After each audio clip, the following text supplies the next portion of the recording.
कोड़े कायाऊं तुंहिंजूं लखण लख हज़ार जी सभु कंहिं जी असीं दर्शन धारों धार प्रेम तुंहिंजा पार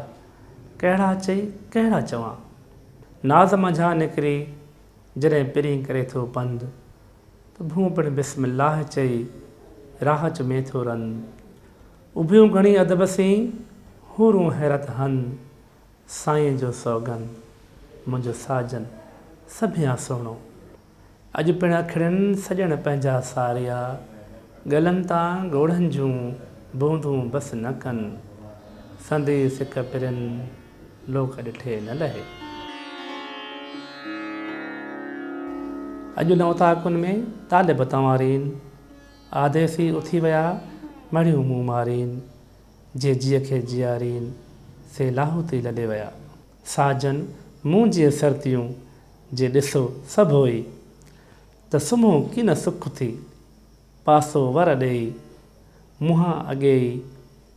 घिड़ो सभु घड़ा खणी तूं साहिबज़ादो सुपरी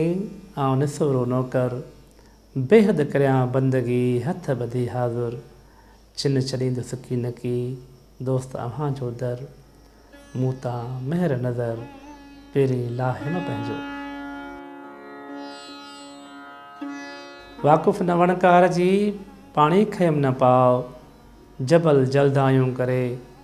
तिख ॾेखारे ताओ लॻी लुक लतीफ़ चए माज़ूरनि मथां उते ओॾो आ जिते हो त हेकिली आहियां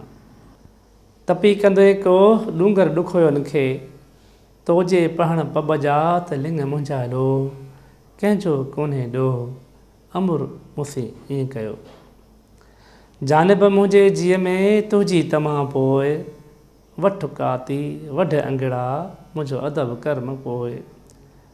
ऐं भायां भाल संदो जी साजन सौ निहारीअ जानिब तूं ईअं न जुगाए जीअं मारियो मोटियो न पुछी हिकु रती रत न सिंजरे सिक तुंहिंजे साए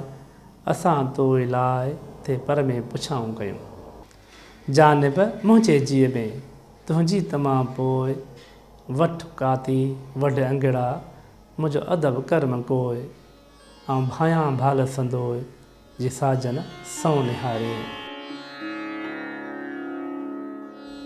सुरमो सफ़ेदीअ जो चॾहिं पातो जन सुरमो सफ़ेदीअ जो चॾहिं पातो जन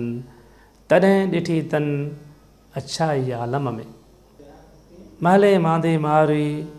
ॾिठमि मुंहुं मलूर अणभा सणभा न करे सूंहं विञाए सूर पयसि लोह लतीफ़ चए लथसि कोड कपूर